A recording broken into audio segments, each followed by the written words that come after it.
हनुमानगढ़ जिले में गेहूं की सरकारी खरीद होने से धरतीपुत्रों की खूब जेब भर रही है।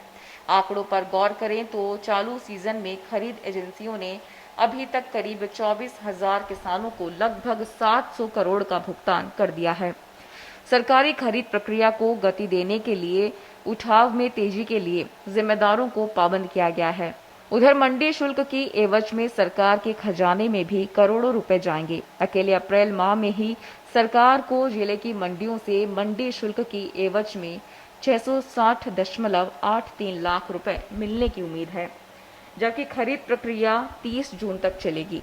इससे इतने ही राशि का मंडी शुल्क आगे और सरकार के खजाने में जमा होने की उम्मीद विभागीय अधिकारी जता रहे हैं।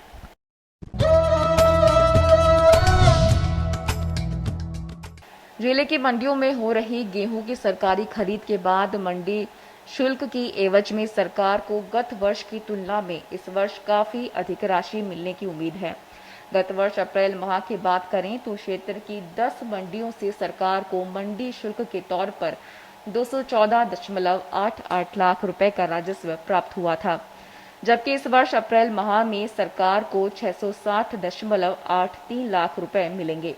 अधिकारियों का कहना है कि इस वर्ष अप्रैल महीने में सरकारी खरीद के दौरान कोई ज्यादा व्यवधान नहीं आया।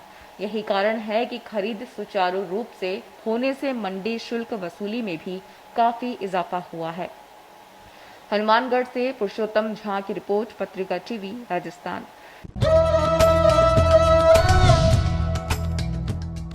बाड़मेर जिले में लगभग 18 लाख हेक्टेयर में खरीफ की बाजरा, मूंग, मोठ, ग्वार और अरंडी की फसल होती है।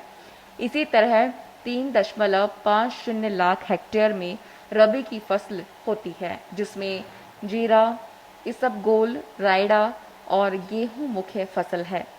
बागवानी में अनार 7,000 हेक्टेयर में, खजूर 152 हेक्टेयर, अंजीर 125 हेक्टेयर, बेर 700 हेक्टेयर और सब्जियां लगभग 1,000 हेक्टेयर में होती हैं।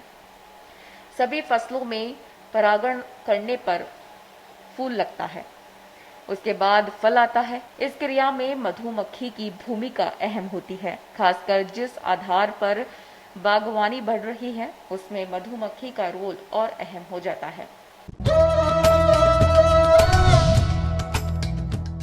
क्षेत्र में अभी तक जो मधुमक्खी पाई जाती है वह एपिस डोरसाटा है। ये ऊंचे वृक्षों की डालियों, ऊंचे मकानों, चट्टानों आदि पर विशाल छत्ता बनाती है।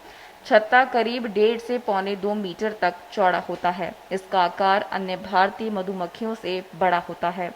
अन्य मधुमक्खियों के मुकाबले ये शहद भी अधिक एकत्रित करती हैं। एक छत्ते से एक बार में 30 से 50 किलोग्राम तक शहद मिल जाता है। जंगलों में प्राप्त शहद इसी मधुमक्खी की होती है। एक बॉक्स से 10 से 12 हजार तक आमदनी हो सकती है। इससे किसानों को खेती के साथ अतिरिक्त आय भी मिलती है। बाड़मेर जिले में किसानों ने मधुमक्खी पालन भी शुरू किया है। बाड़मेर से दिलीप दवे की रिपोर्ट, पत्रिका टीवी, राजस्थान।